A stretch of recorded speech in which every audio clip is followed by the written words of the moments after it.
Hey guys, Daniel here. This is another video, and in this video, I am joined by my nemesis, Matt Garvey. He is a legendary comic book writer known for his hit series and recently a big F off Worms and the Cage. He's also gotten to work in comic book series such as The Edder, White Noir, Pray for Us, Untitled Generic Space Comedy, The Adventures of Cordelia Swift, Devil in Disguise, Glass Hood, Camp Bleh, Red Rocket Comic, Transfer, Chunks, and about a million more. I got loads of blackmail and I forced Matt to come onto this channel. But Matt, thank you so much for coming on. How are you doing today?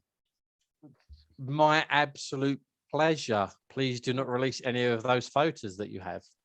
Well, listen, you play your cards right and you answer all my questions, and we'll see. And you might get some of your family members back, but I cannot promise their fingers will be intact. And so, yeah, the first thing they've got stubby toes and fingers anyway, so you take whatever you need from them. It's okay. We'll make do with what we get. But yeah, so many different things I want to get into. First off, let me take you back to the Stone Age with the dinosaurs and the caveman. How did you get into comics? What was that first comic book memory you can remember?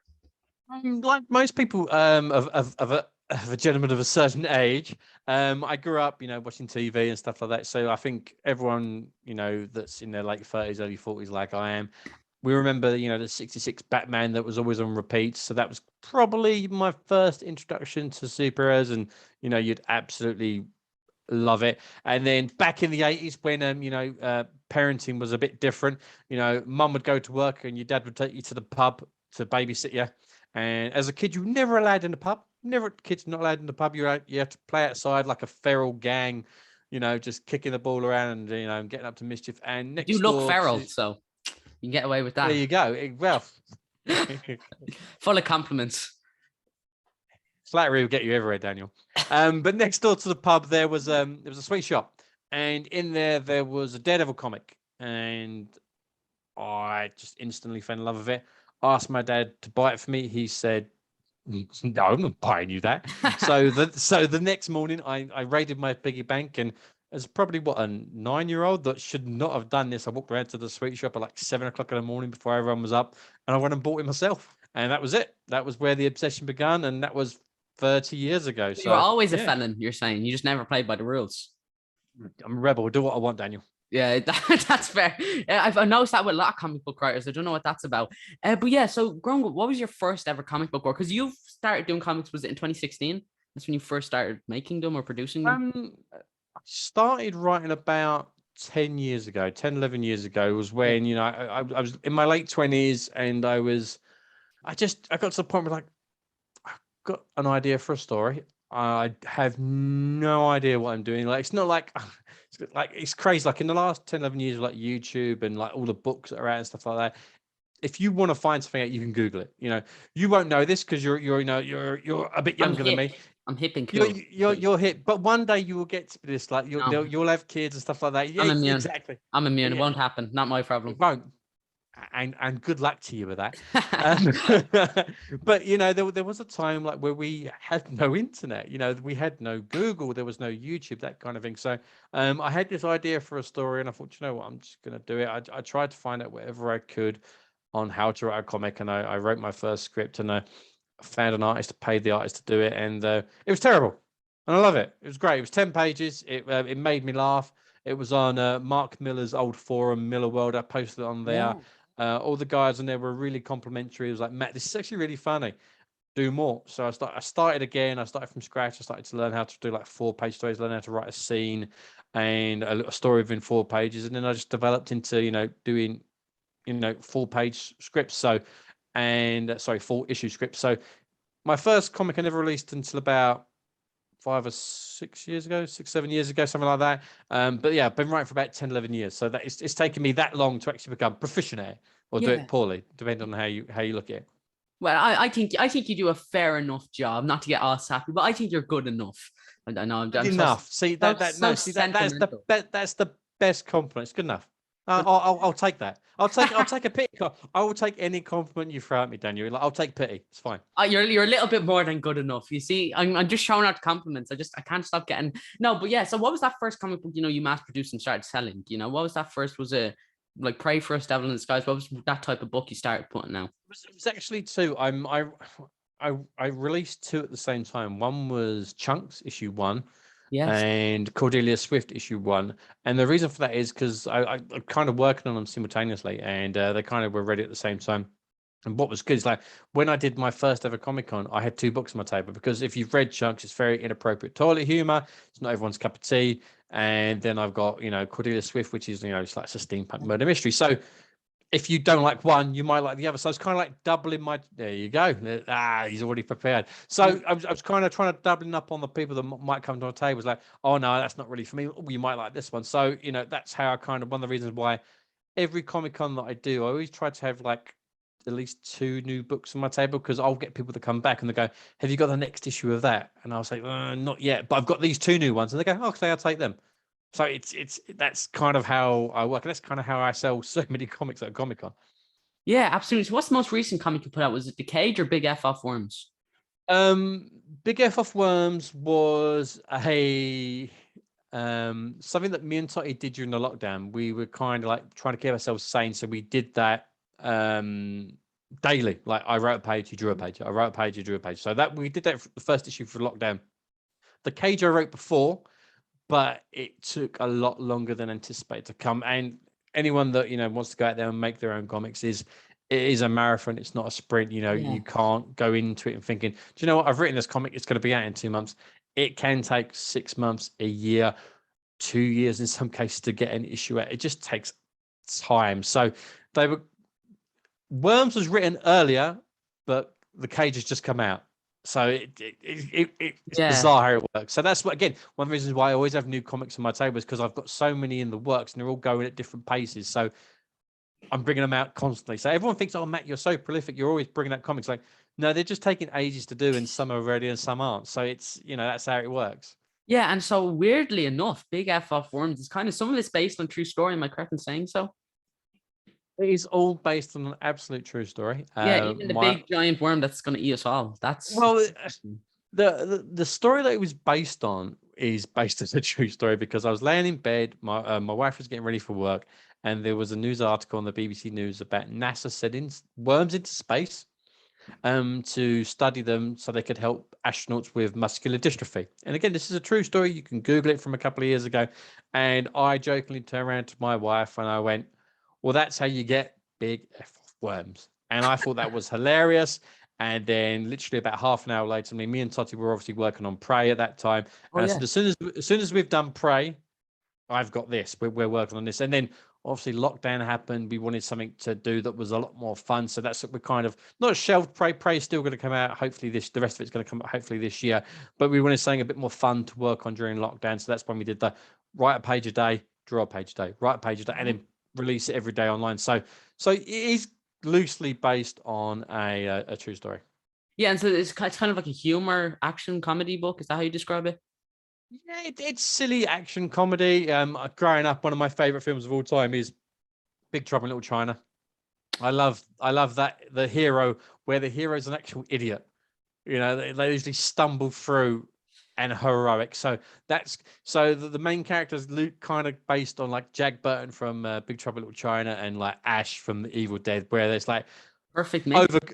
Overconfident, really heroic, screws up, but then still saves the day. So that was the idea of writing that character. Yeah, absolutely. And so people can go. There's a digital release, and they can pick it up in actual like paper format. Am I correct in saying so?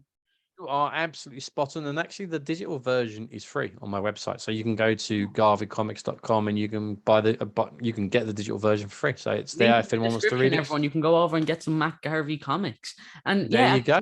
You got to see Worms in the Wild. I know you're posting some of that on Twitter. And you're selling like mugs and t-shirts, aren't you? Am I correct in saying so? Yeah, when I started the YouTube channel, I already had my store online for my comics, that kind of thing. So I did some basic merch, Totty let us use the logo for the comic, that kind of thing, put it on t-shirts and mugs and stuff like that. So yeah, we've got we not half bad. It's there. Yeah, exactly. People can go check that out in the link in the description below. But let me touch on another one of your recent comics, The Cage, which issue 1 is out. People can go get that. Yes. And it's what can you tell us about the concept of The Cage for anyone unaware? Originally, it was an idea that I had for a Punisher comic. I thought it would be Suicide Squad, but no, the Punisher.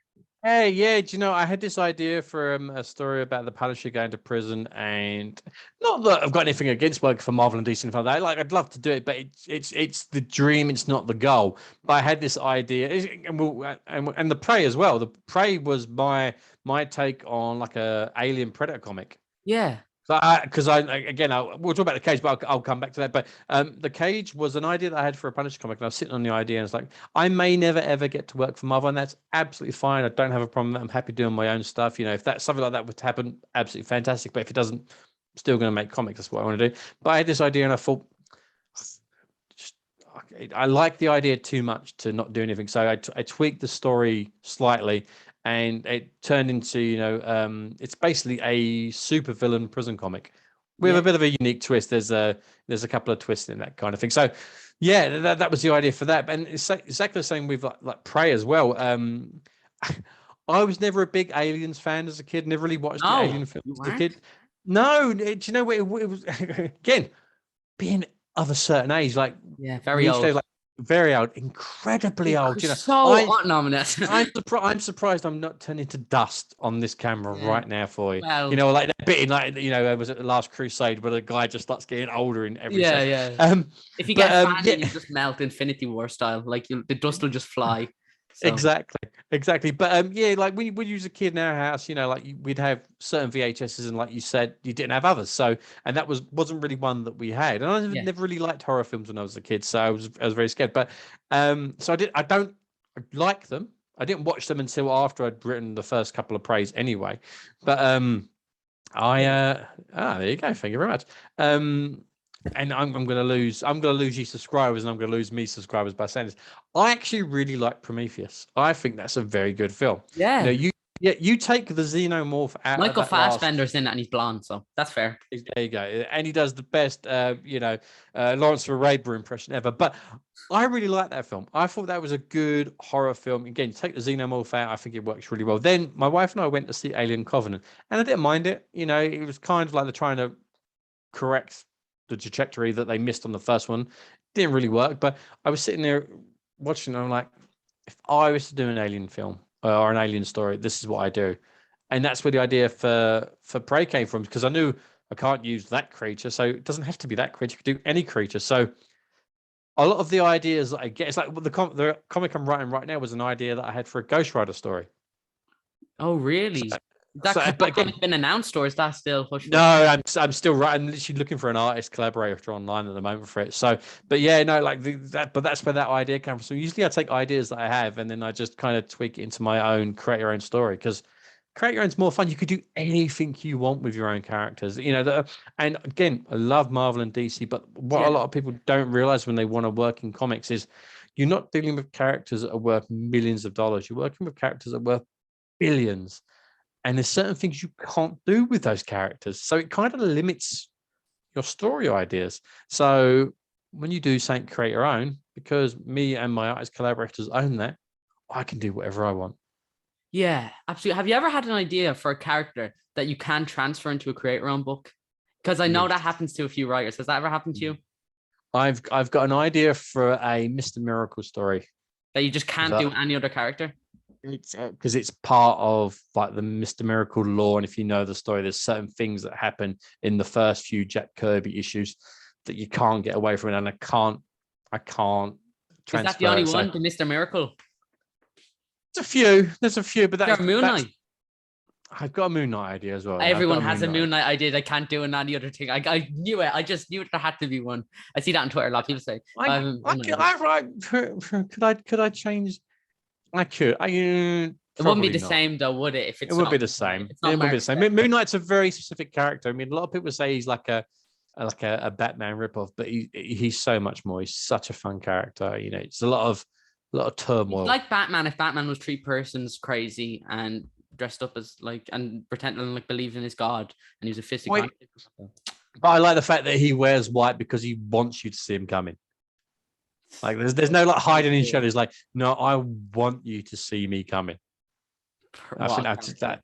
Yeah. Oh, speaking of, we touched on in the quick 10 fire questions, which will be on Matt Garvey's channel. If he, depending when he puts it up, it'll probably be in the link in the description. But we touched on, you can go watch that, and after this one, of course, you touched on, of course, Daredevil. Of course, I need all the views. Leave now. I need all the views. It's okay. You can leave just before. You need all the views. You got over like 9,000 views on your Grant Morrison interview. Seriously, but you've gone from Grant Morrison to Matt Garvey. You have officially jumped the shark. It's all downhill from here. Yeah, I You know. peaked. No, oh, well, what can you do? I know I've peaked, listen, I'll just interview myself next, I think I'll just go crazy next or something like that. But yeah, we touched on your Daredevil being, your favorite comic book character of all time. But is there a character that you find just really fascinating to write for and you'd love to get a chance to write for said character? Because you said, you're content doing your own stuff. And I think that's amazing because you do a great job with your own stuff. Was there any character you just say, that's a really interesting character and I'd love to play with that, or a team or anything like that? Do you know what it is? I'd like to write any character. It's fun to write other people's toys. It's fun to get your hands on someone else's toy box. Have you ever done that before? Write a character created by another person? Yeah. Mark Miller used, for a couple of years, he did a talent hunt. So first year, it was he gave a list of characters that you could write a 4-page story for. Then the year after, or it was like the year after, he did it again. So the first year I did a Chrononaut story, which was a 4-page, and that was really fun. I took a joke. I kind of paused Chunks issue 3 because there was a joke that I was going to use in that I used in the Miller World competition, but I didn't win, so then I could use it in Chunks 3 again. So that was quite funny. It was all about. It's a bit crude, so I don't want to ruin your channel. So I won't. No, you can go on. This is fine. Oh, it was basically like because if you read Chrononauts. Did Miller do that? Yeah, Mark Miller, yeah. And I've read a lot of Miller Gordon stuff, Murphy. but I haven't read Chrononauts, no. It's basically about these 2 guys that go back in time and, they just start living it up and stuff like that. But this is about them going back, and instead of killing Hitler, they just play a prank on Hitler, because if they kill Hitler, it's going to change history. So one does something very inappropriate to something that Hitler's going to eat, because it's I can imagine, yeah. Because it's all about the little victories, because they know if, so it was that claim like you can't kill him because you'll avert history and stuff like that. So that was the first one I did. But the second one I did, and I actually made it. The second one I actually made, it was a Huck story. And I liked it so much that I got my buddy Phil Buckingham. I paid him some money to actually draw it. It was 4 pages. And if you've never read Huck, it's great. It's about this guy whose his power is he can find anything, and he's on the spectrum a little bit. He's he's a lovely guy. He's such a half. He's like got the kindest, sweetest nature. But he's a little bit on the spectrum. And people in his local town, they kind of treat him like a bit of a dunce, and he's not. He's actually a superhero, but he's treated a little bit on the edge of that. But everyone goes to him if they need something, they lose something. And he's got this dog. And the idea was I wrote a story about his dog losing his ball. So he finds the ball for his dog. That was kind of my little thought. And again, if you Google it on Twitter, you could find it. It was just I love dogs. So it was like a kind of sweet nature story that I wanted to do. So, but I kind of tied it into the original story, and I kind of got what's the word? Disqualified for it. So that's why I didn't get any further. Yeah, and so I imagine there's more pressure on for other people's characters, like just because their voice, and it's different writing your own characters, because no one can say to you, nah, this character wouldn't say this when they're reading one of your comments, but they can say if Hit Girl or the Chrononauts wouldn't say this. I think as long as you're respectful of someone's characters, you can kind of do whatever you want with them. It's like I know a lot of people throw their toys out of the pram when they see creators doing stuff with certain characters. And it's a bit silly, because you need to remember that the people that are working on the comics this very second, like the Tom Kings, the Chip Zdarsky's, the Jeff Lemire's, anyone that's working in modern comics, we've got to remember they're only the custodians of that character for that time. They didn't create that character. They do not own that character. They are work for hire. So they are writing a story. And if you don't like that story, there's 70 years worth of stories that you can enjoy. There will be 70 years worth of stories that you can enjoy after. So they're fictional characters. And I know you love them, because I love them too, but just because you don't like a story, it's just a different take on it. But like I said, you're like, these people are coming into these characters that they don't own, and there's only certain things they can do. So they kind of got their arms twisted about what they can and can't do. So, it's just, if you don't enjoy it, go read something that you do enjoy. Yeah, absolutely. You just put it perfectly there. But we brought this up, and I have to get into this. Pray for Us. I have issue 2 right here. Oh, cover by John McCrae, which I'm sure you kidnapped and forced him to do it, which is fair because that's how I got him to do the interview. But He's lovely. yeah, well, I mean, he's okay. No, yes, yeah, of course, John is lovely. But yeah, so pray for us. Was this the first time you and Toti worked together, or? What it was is Totti wanted, because whenever I look for an artist collaborator, I always put it out on Twitter and stuff like that. Look for someone. He wanted to try out for one of my other comics called Red Rocket Comic.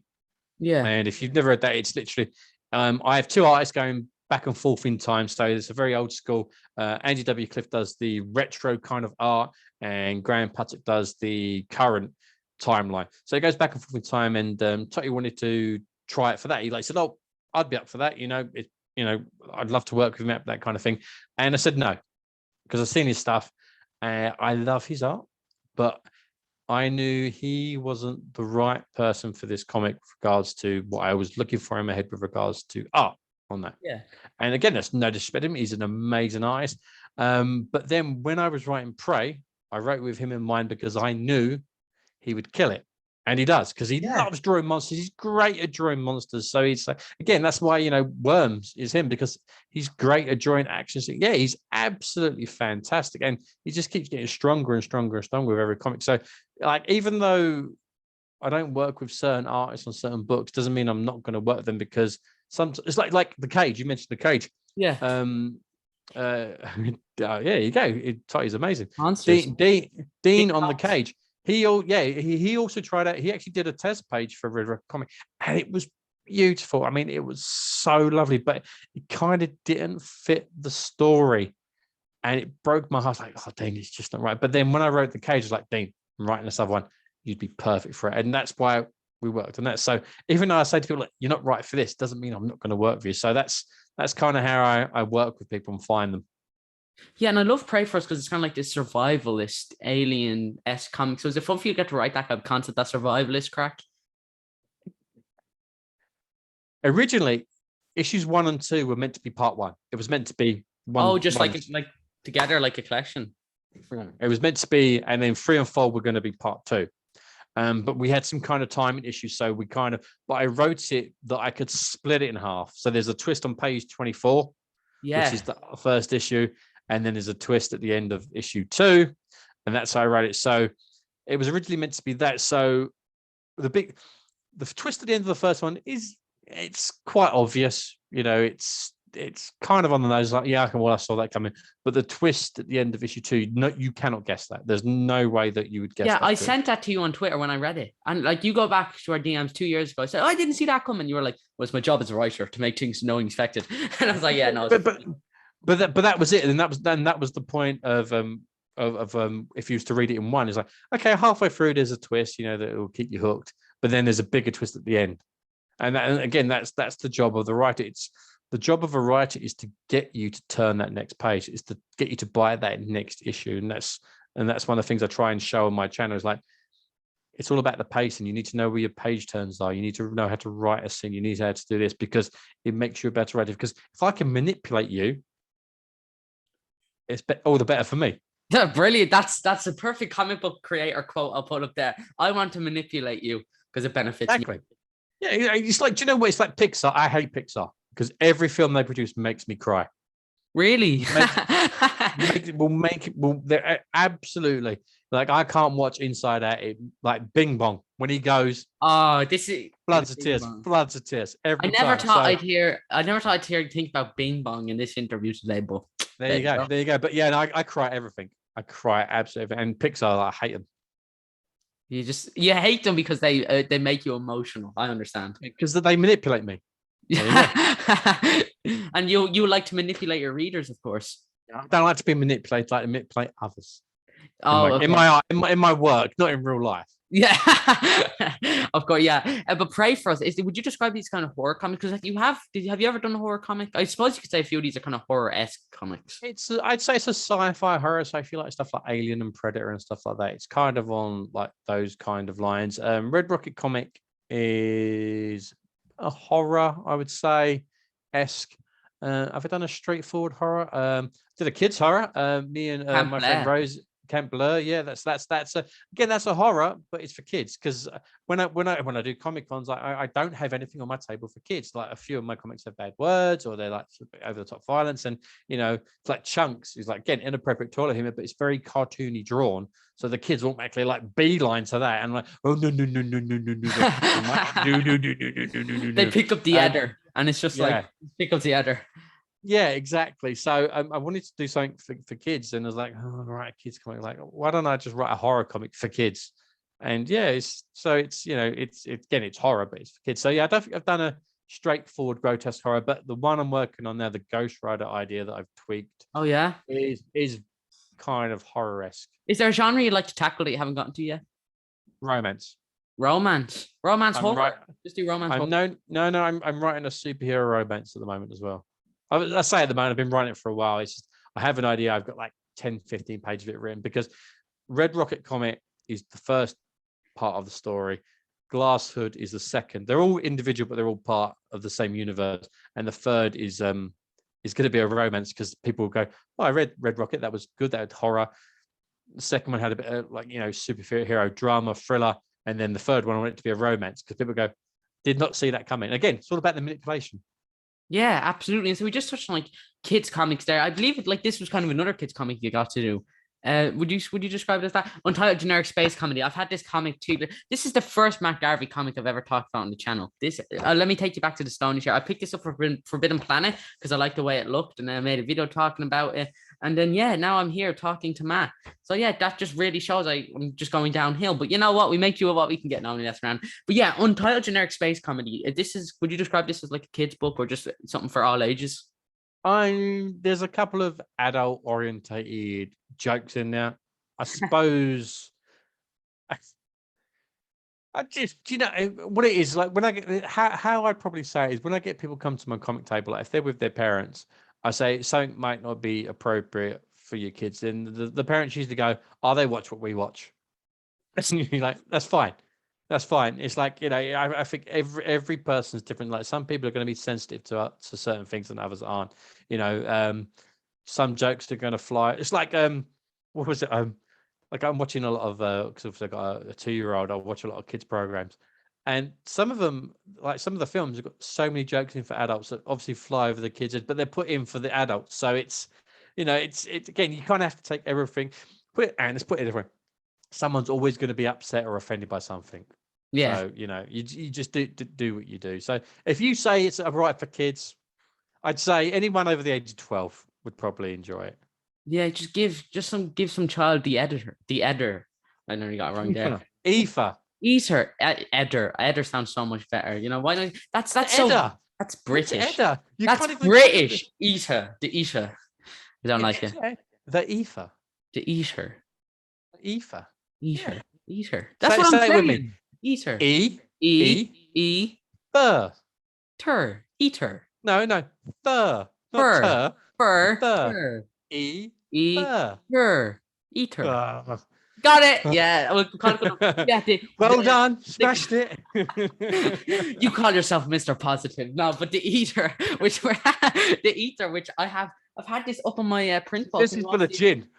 Yeah, I'm sure it is. That's a perfect way. I figure alcoholism will make this interview go by quicker. That's why this is vodka. But we have right here the ether. I've had this on my wall for like the last 3 years. Once you sent me a bunch of prints. So this has been in all my interviews. In my Grant Morrison interview, if you look in the background, you can see this. Yeah. So how did that book come about? I don't watch your channel. Yeah, I don't watch yours either. I don't watch yours either. How did the ether come about? I can tell you exactly how the ether come about. My last job, it was my first day.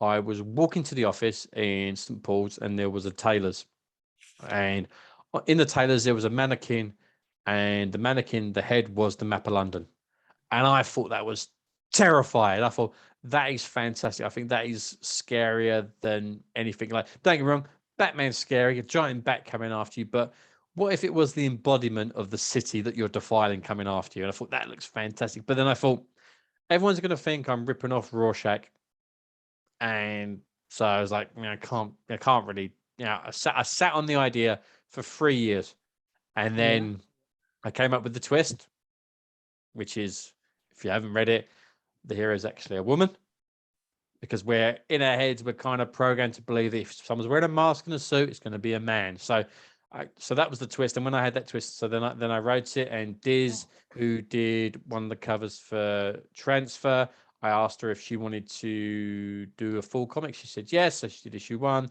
and then we did White Noir, and then she did issue 2, and then we're working on issue 3 now. So You are, yeah. that's exactly how it came about. Yeah. Inspired by the world around me. Absolutely. And it's such a visceral design. So did you come up with that design, or how did you get, did the artist come up with it, or? Then there's the picture of the mannequin that I saw. It's the exact same.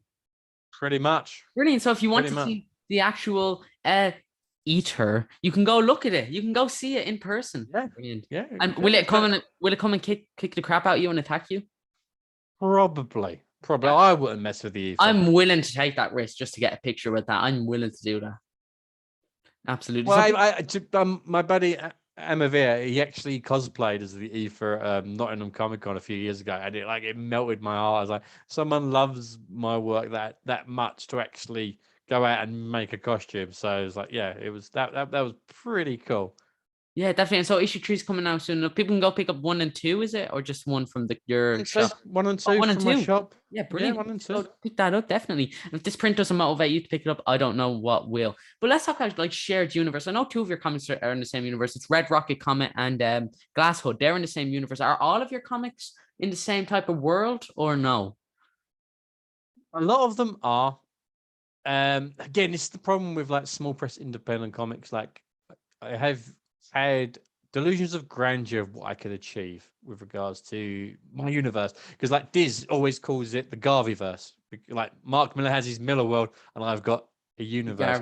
So like if you look at the ether there, especially the first one, there's Easter eggs to loads of other comics in there that she's painted in. Oh, nice. So like there's covers I'm in it. She's like got a picture of me in there that she's put in there. There's covers to Chunks and Cordelia Swift hidden all in the comic. So what I originally had an idea for is like I've got the ether, and I've got the Devil in Disguise, and I've got another one that I was writing as well. And what I wanted to do, there you go, look at that. He's a supporter. That's why I love this guy. That's right. Compliment me more. I want to hear it. Come on. No, but I genuinely I do appreciate the support, and thank you. My absolute pleasure. I'll stop buying it when you stop putting out great books. You know, there you go. Stop. No, seriously, don't stop. But the idea was like what I wanted to do is I wanted to do 4 issues of the ether, 4 issues of the Devil in Disguise, and then 4 issues of this other superhero book that I was going to do. And then the original goal was to do a team book with all 3 of them, because they're all based in London, but kind of didn't materialize because again, it takes years to get these books out. So that would have been great. Yeah, and it's like it didn't really happen. So, but yeah, it's again, could that ever happen in the future, or is it a big no on that? Do you think we could ever get that? Like, you never say never. Yeah. It's, I've got more books coming down the line, and I'm very fortunate. I work with some amazing collaborators, and a few of them have gone on to really big stuff. So it's trying to find time in their schedules to do books. It's like Chris, who does Chunks, and I love Chris. He's like my first collaborator. Yeah. One of the loveliest guys you could ever meet. And he was working on a comic that was reprinted, because he's in Italy. It was reprinted in like an anthology that they do out there. And within that, they were doing Italian version of The Walking Dead. So they were translating The Walking Dead in there. And because of that, he's doing stuff for Disney. He does like all Mickey Mouse cartoon comics and stuff like that. So he's like, dude's in the stratosphere. And like Dean Kotz, is another one, in the last couple of years, before we'd worked together, like he had an image book, I think it was called Krampus, that he did. And then while we're working on The Cage, he'd done Black Hammer with Jeff Lemire's universe, written by Patton Oswalt, and I know he's got some other books coming out and that kind of thing. And I've got one coming out soon called Voodoo Cowboy, and Arunya that does that. He's got some Oni books and stuff coming out. So yeah, it's I keep getting left behind. And it's wonderful, and it's so lovely to see people that I work with kind of like their careers. I mean, you must see it as well, like on Twitter, like people that you've been following for years on there that and you've seen them really put in the work and the graft. Absolutely, I've seen that like last week. Yeah. Oh, it's wonderful to see. But then like people go to me like where's Chunks issue 4? And it's like, as soon as Chris gets time, it's written. But Yeah, it's one of the that's things. interesting. Chunks, you just brought out there. That was your first like mass produced comic. Am I correct in saying so? Yeah, pretty much. Yeah. Nice. And yeah, so you of course did you go to him with that or did he come to you? And so was there a bit of pressure, think that's your first comic and I really hope people like this? And is it hard looking back and just knowing how much you've learned in regards to comics? Well, I did because on my channel, like I haven't done any for a while, but I always do like I've done a few called indie comic critiques where I'll take like comics that new creators have done Yeah. and I'll apply all the stuff that I've learned and I'll kind of not rip them apart, but just kind of point them in the right direction. Like, well, you need to do this. You kind of need to do that. It's like that doesn't work. Too much words in this panel, too many panels on that page. You haven't learned your patience, that kind of thing. So I did that on Chunks, and before I did that, I looked at Chunks and I was like, I'm just really proud of it. And then when I went back, I just ripped it apart. I was like, yeah, I screwed up the coloring. My lettering's absolutely terrible.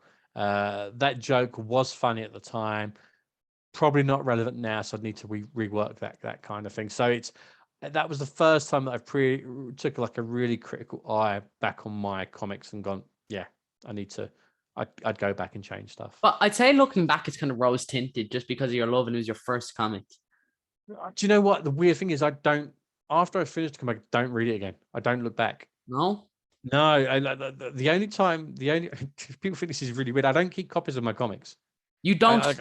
No. I've got comics, like I've got a couple of issues of like Worms and stuff down there that when people order them, I don't go back and read unless I'm writing the next issue. I won't reread my books or go and see them. Except one time about a year ago, I reread Red Rocket Comet, and people seem to really like that, and I got a lot of praise for that, and I'm incredibly grateful that people enjoyed it. And I read that, and I was like, I like that. Like if I didn't know that was me, I would have enjoyed that. Yeah. But yeah, I don't keep my wife tends to like keep a copy of my comics and screw all them away. But it doesn't bother me. I'm not sentimental like that. I don't keep your comics anyway. These are all fake. These are just like posters. Like I printed them out.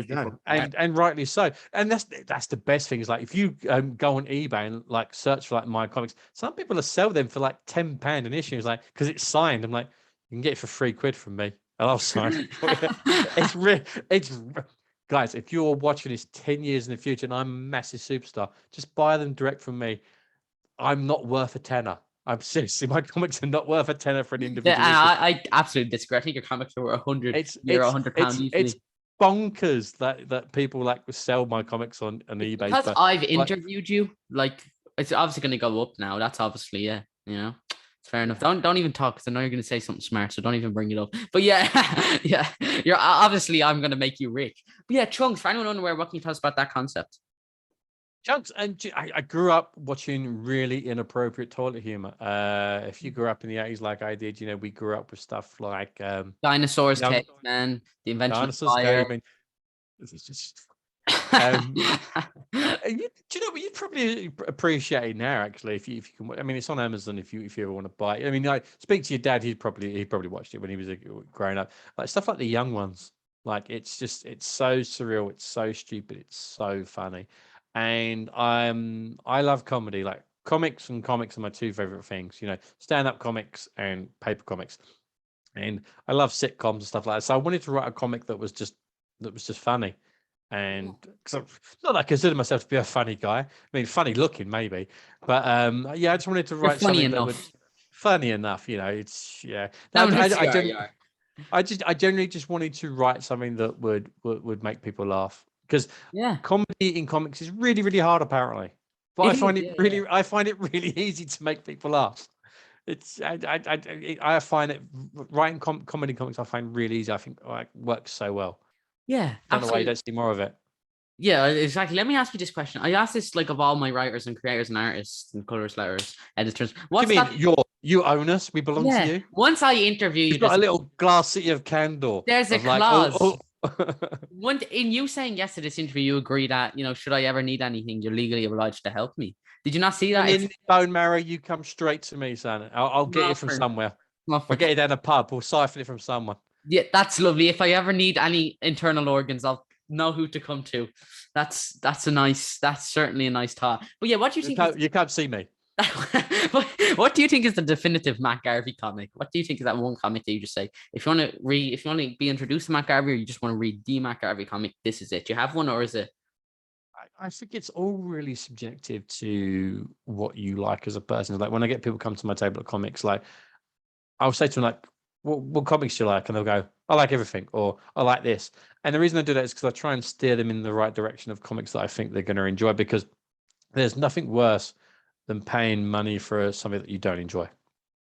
You feel like you've wasted. So I would rather. It's the weird thing. Is like if I've got nothing that you want, I'd rather point you into a direction of a table where I know you can get it. Because there's no point in wasting your money on me if you're not going to enjoy it. So again, it's personally, it's like, what would you say is the quintessential Matt Garvey comic? Yeah. Which comic of mine that you've read and say, yeah, that's a Matt Garvey. That's the Matt Garvey comic. Go on. You'll be better to answer. You like that? Untitled Generic Space Comedy issue 1, because this is the first And ever why? Matt Garvey comic. So I think it's just roasting. Like this is how I knew who you are. This is what I posted on Twitter. This is how you saw my reviews. This is like you gave me so much kind words. So I automatically love this. I think this is just to me what Matt Garvey comics is. Then there you go. It's again. I'm not sentimental. I'm not. It's what you want from the work, not what I can give you. I'm a very selfish creator. I write the comics that I would want to buy. I write the stories that I don't write with anyone else in mind apart from myself. Like I will get a funny idea for a story or like a unique twist, and I write it because I want to write it. So, and if other people like that, fantastic. If people don't, I don't care. Not my problem.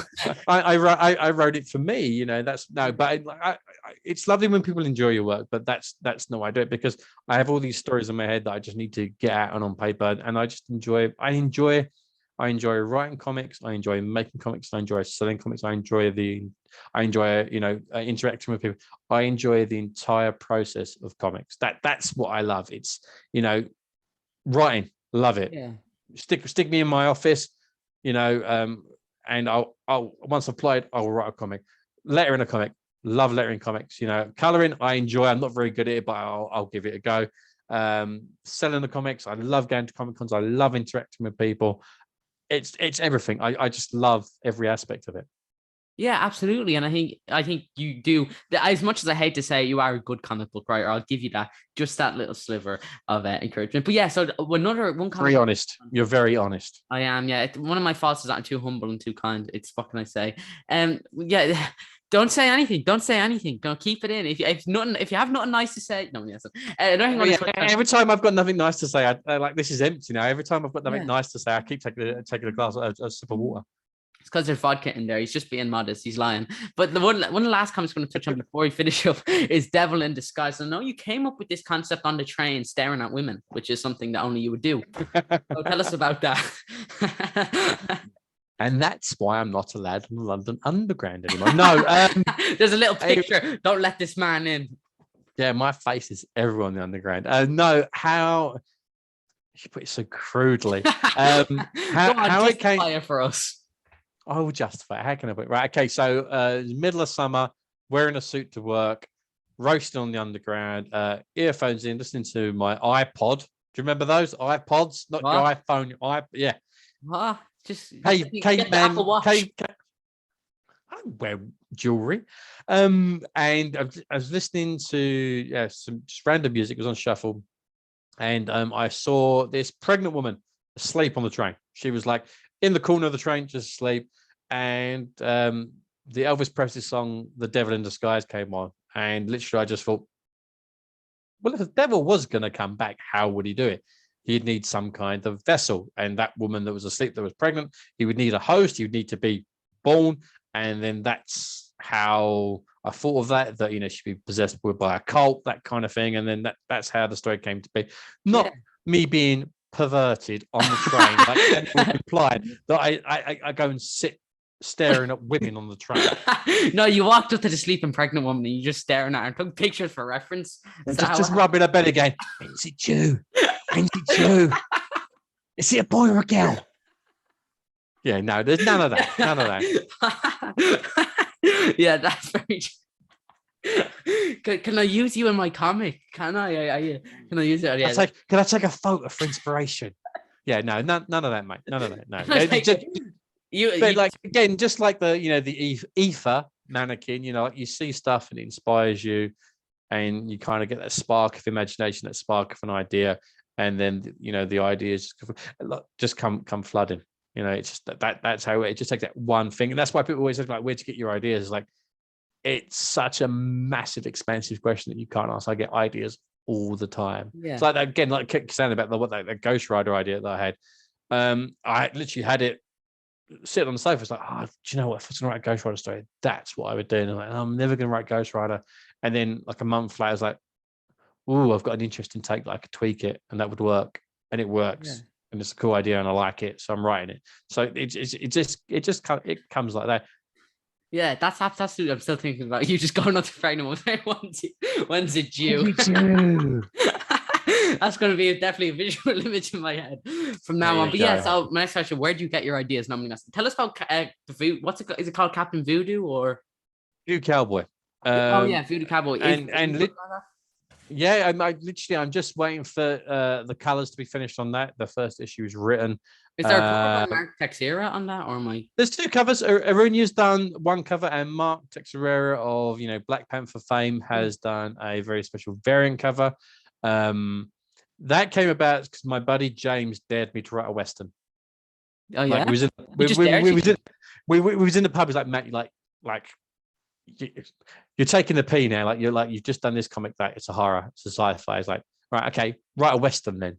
I was like, okay, all right, challenge accepted. I'll do a Western. I'll do it. And basically I wrote it out of spite. How most of your comics just come into existence. Yeah. And I thought, this write a Western. I haven't got an idea for a Western. And another mental image for you. Another place where I get a lot of my ideas. I get my ideas in the shower. Why, you ask? And the reason for that is like, you have a routine when you're in the shower, like you clean from top to bottom. You don't think about it. It's like meditation. Like you're I wouldn't know. I wouldn't know. No, yeah, you look like you. The rain does it. The rain does it. But like when I'm in the shower, because like you do the same routine every day, a couple of times a day. In my case, because I showered at least 2 times a day. My mind just kind of wanders, and I'm like in the shower, and I think I need to like get back at James. Like, I need to do something. Need a voodoo. Need to do something for a Western. I thought Voodoo Cowboy, and I was like, oh, just that idea came, and then kind of like inspired by like John Carpenter films, that kind of thing.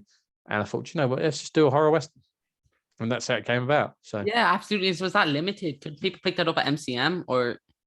Because we're still waiting on the colors. D is smashing it at the moment. He's doing so much work. Whose colors on this? D Caffany. No way, you have D's lovely. Well, this is the thing again. Like D recommended Arunya, the artist, and they'd worked on a Vault book together, a horror book, which the name has literally just popped out of my head. And he when I said I was looking for collaborators, he tweeted me as like, I'd love to see Arunya do a Western. And I was like, well, D, like you guys have worked together.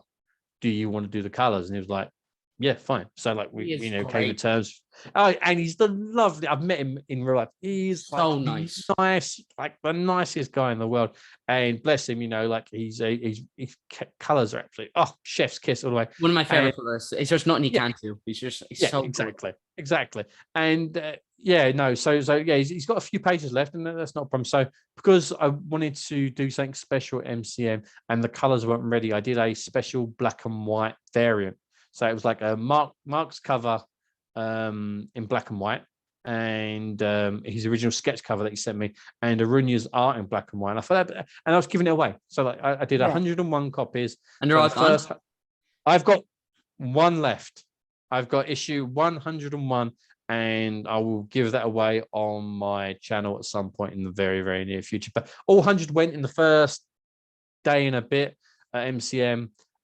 People seem to really like it. So yeah, it was lovely because it got Shaft Mark's cover in, and where's it? I think it's here. They got like Mark's cover in its like sketch state, which is absolutely fantastic. Nice. And then it's Arunya's art, black and white, which is also absolutely fantastic as well. But the actual finished cover that Mark painted is that.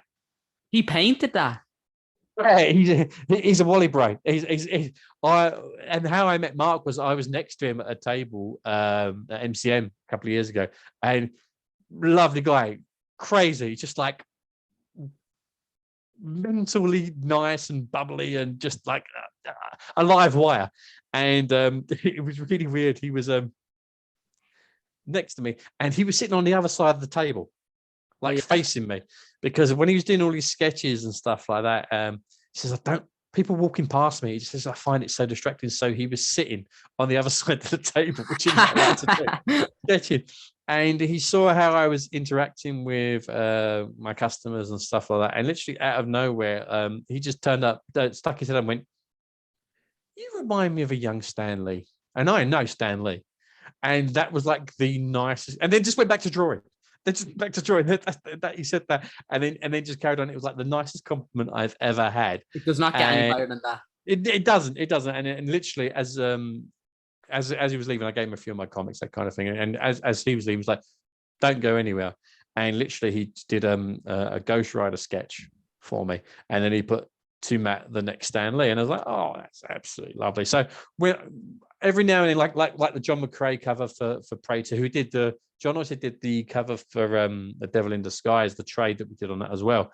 Yeah. And was it that one? Did that one no more? No, it's I don't have a copy here. It's no, John's covers really, like Robert, who did that, he did amazing work. But the trade cover was really good. But so when I was looking for Voodoo Cowboy, sometimes I like to do like a special guest cover variant. I just reached out to Mark and was like, Mark, do you want to do a cover? And I said, like, obviously it's paid. Where he goes, well, Marvel pay me this. And I went, well, I'm not Marvel, am I?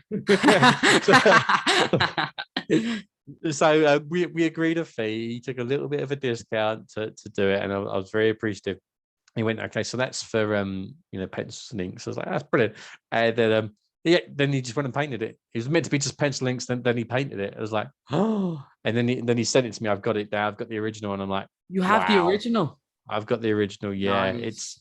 It's absolutely fantastic, and And this is the thing about comics, like, and you probably like this, and this is why you are getting all these interviews with massive stars, and I'm not including myself in that comment. So you are though. We know you. No. The reason why you are getting all these interviews is because you are such a nice person, and no. In comics, if you are nice, people will want to work with you.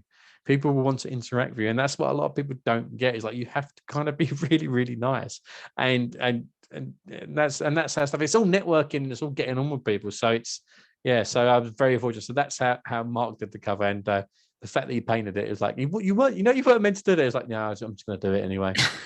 What an artist. Like he's a lovely, crazy, eccentric guy. He's like, yeah, I just like painted it, and then it's like, oh, I'm not going to stop you. I'm really not going to stop you doing it. I mean, I would not stop him. Just let him do what he has to do. He's a genius. Let him work. No, you just go. But yeah, he's an absolutely lovely guy. Yeah, he's a very sweet guy. And so one of the last comics I want to touch on before you finish up is The Adventures of Cordelia Swift. So did you say this was one of the first comics you've ever gotten to do? Yeah. Wow. And so the artist on this was sorry, let me just see. Alexander Bozic, yeah. Brilliant. Yeah, what was like getting to work on him? So this was one of your first comics. So did you look back can you still even look back at this, or is it hard for you? Haven't read it in 4 or 5 years. Again, I don't go back and read it. I'll read it out to you when you're going to bed tonight. That's your good mystery here. That's not creepy at all, Daniel.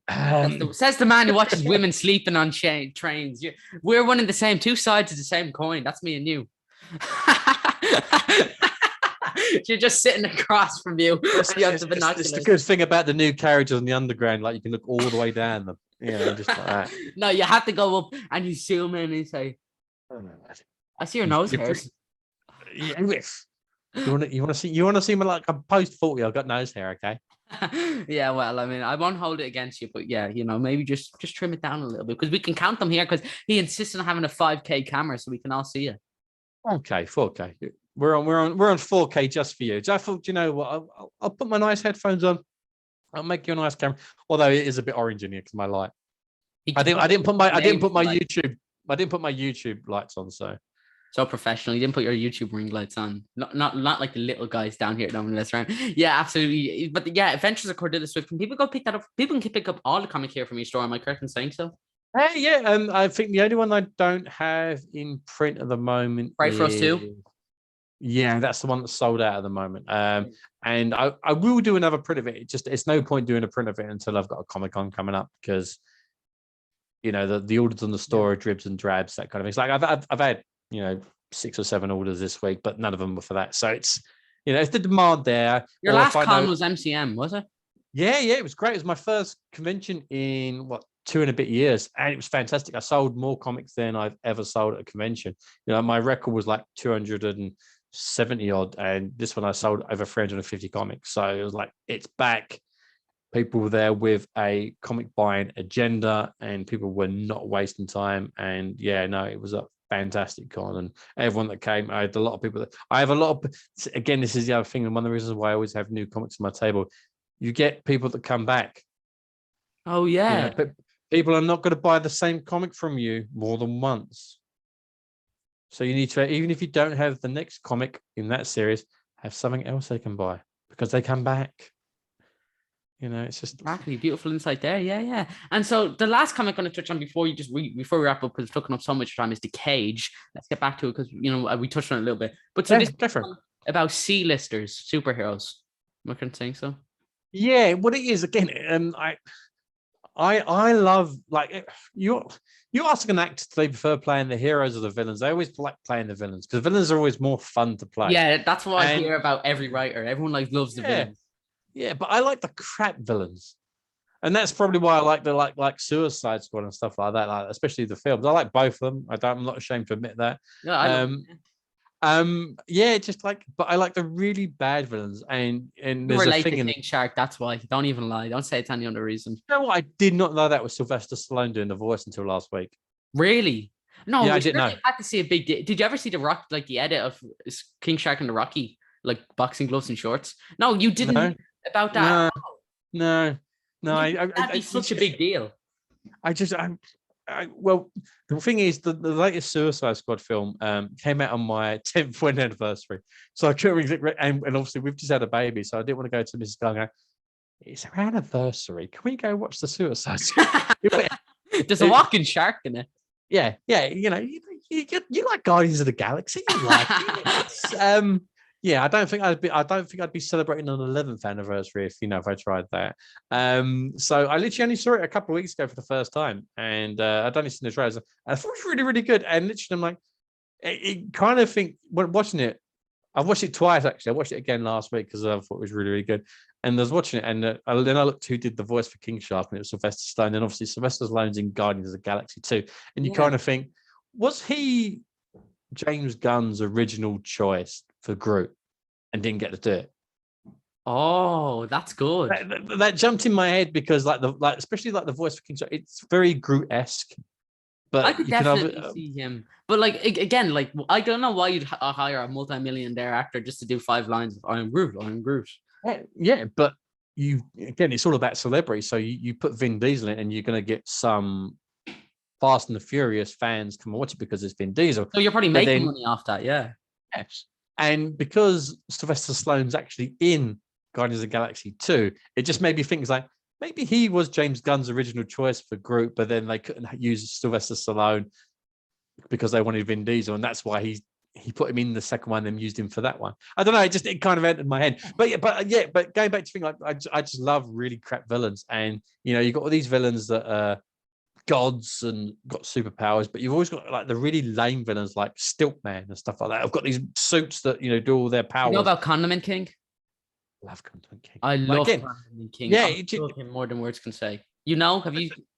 Man, I like Condiment King's great, but like Kite Man, like the really lame villains from like the 50s and 60s that no one really cares about. It's like you see like Daredevil or Batman beat the crap out of these people and then they go to prison, but then that's all, you never hear of them again until some writer goes, you know what, I'm going to turn that person into a film, or I'm going to do that. Then they kind of bring him out. It's like King Shark. No one cared who King Shark was until James Gunn put him in a film.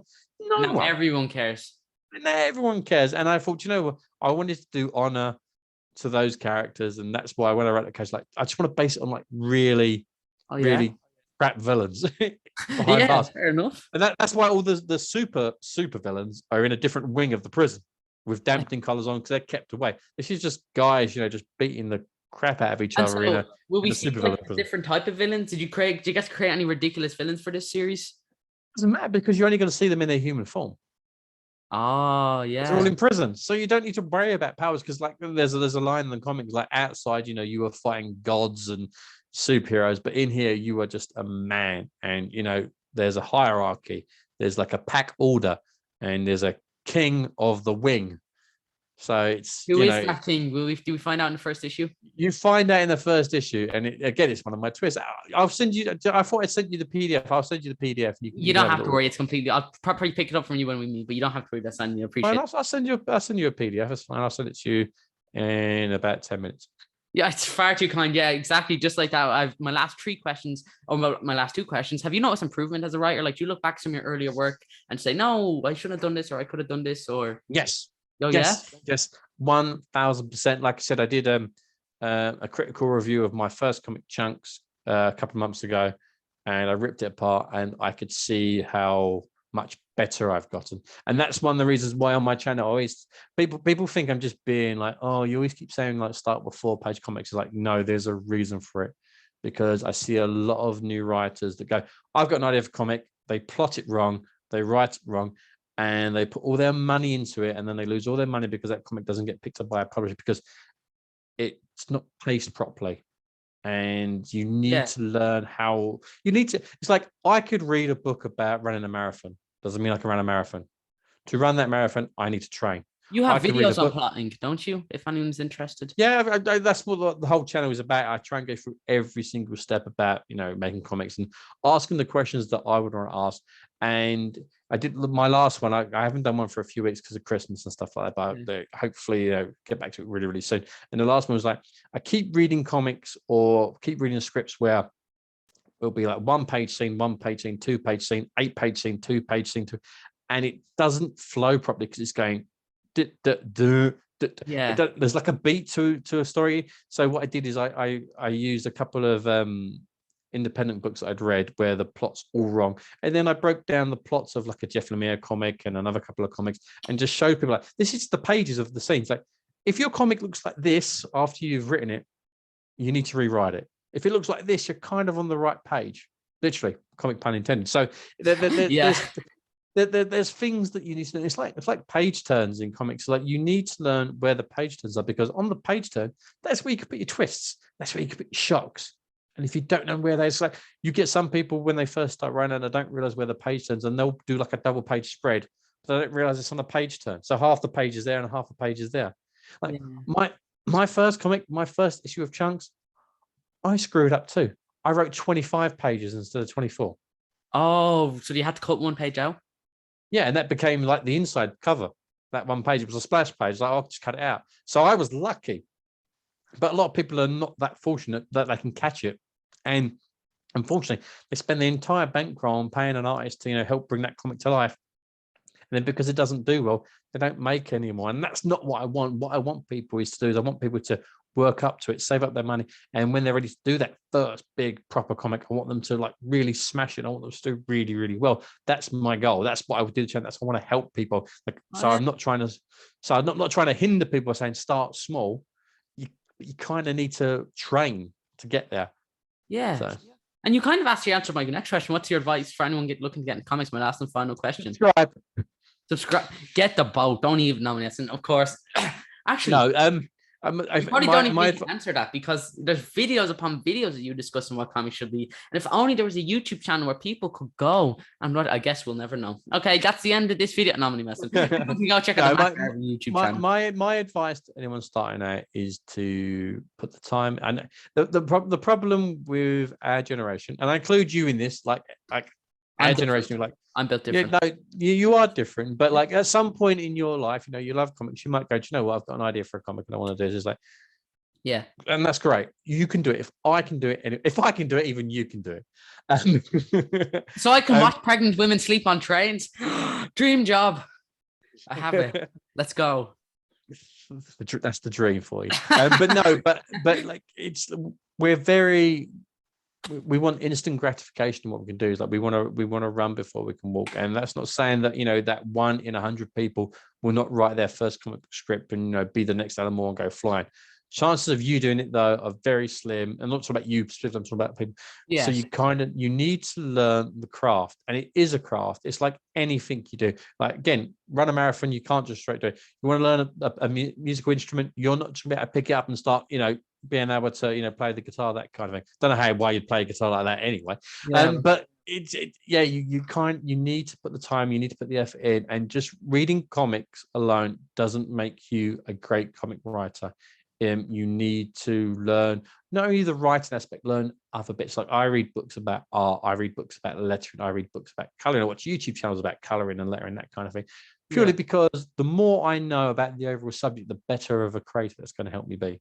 So do your research, learn, take your time. Yeah, absolutely. So, I don't think we could actually finish up on a better note, Matt. I'll talk to you a little bit off air. Before we finish up, you on Instagram, Twitter, Facebook, anything like that? No. I don't care anyway. Let's fight. No, you're not on. No. If only you were. Stop lying. I guess I'll have to do it. So typical. No, all of his links will be down in the description. So you're on Twitter. It's at Mark Garvey 1891 or something.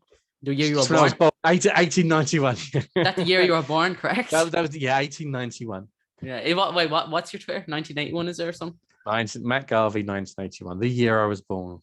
Well, okay, yeah. I'll take my sip when I'll take a page out of your book. Was it 1981 I was born? It was a good year. Year. The years were good. And so are you on Facebook, Instagram, anything like that, or is it just Twitter? Twitter and Instagram, same. Yeah, and so you have a website. If only there was some place we could find it, and if it wasn't plugged. That's my old one. That's my old one. That's your old one. Why would you change your website? Do you know why? Why? Well, no, I don't know why. I know. I'm only messing with you. Rhetorical question, Daniel. I'm going to ask you. No, if you still go to that one, it will transfer. But yeah, no, it's garveycomics.com, because doing all my research for YouTube and stuff like that, more people are likely to go to your website if it's a .com than a .co.uk. Oh, really? And someone else owns mattgarvey.com and wants £400 for it. No way. Did someone actually try and charge you £400? No, not charge me specifically, but it's on like the websites. If you put in like that website, or like I'll say that you can buy this domain for this, and like I'm just Garvey Comics, and I don't give a damn. It's fine. I don't need to have my name on it. It's fine. Yeah, absolutely. So any websites, any new comics people can go pick up? No. The Cage has got a big F off worms they can go get. It's linked for his website. Will be down in the description. No, don't buy any of my comics. Buy them. Money somewhere else. Them all. Spend your money wisely. No, go buy both of them comics. They're both two fantastic comics. What else is there? Oh, his YouTube channel. He's very modest about it. But he has a YouTube channel where he not only is he's a great interviewer, he's gotten to chat with people as well, like PJ Holden, Tom Mueller, David Bishop, so much more. And if you're looking to get into comics, or you just want to know about the comics medium, I cannot recommend Matt's channel enough. Link for that in the description. He goes in detail about all these different various things. So go check it out. Link for that in the description. All lies. You're so humble and modest as always. No, absolutely. I'll talk to you. I'm not. No. Any closing comments for the millions of people watching this? Any new things they can pick up? Anything like that? If this is the first time this is your first time to Daniel's channel, hit that subscribe button, give it a like, because every time you hit that like button, it pushes this video out to other people. So I won't say no if anyone would like to like. It takes less than a second. Is it that side of that? I don't even know.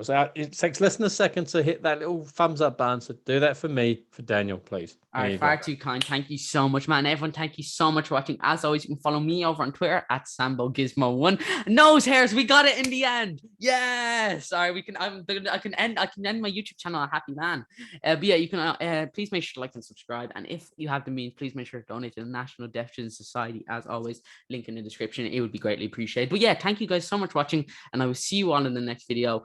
Stay safe, and yeah, don't watch pregnant women while they sleep on trains. Bye.